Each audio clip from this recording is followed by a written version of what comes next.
एक क्षण डोळे मिटा आणि अशी कल्पना करा, आज स्वामी तुमच्या घरी आलेत. दार उघडताच समोर स्वामी उभे आहेत. शांत चेहरा, डोळ्यांत माया. ते आत येतात. कसलाही प्रश्न न विचारता तुमच्या बाजूला बसतात आणि हळूच म्हणतात, तू खूप काही सहन केलेस आणि तरीही तू उभा आहेस. हेच तुझं खरं सामर्थ्य. जे तुटलं ते तुला कमकुवत नाही तर शहाणं बनवतं. जे झालं नाही त्यासाठी स्वतःला दोष देऊ नकोस, कारण योग्य वेळ नेहमी योग्य उत्तर घेऊन येते.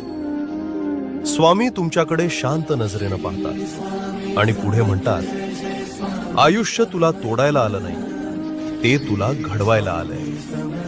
त्या एका क्षणात मन हलकं होतं, श्वास शांत होतो आणि आत कुठेतरी नवी उमेद जागी होते.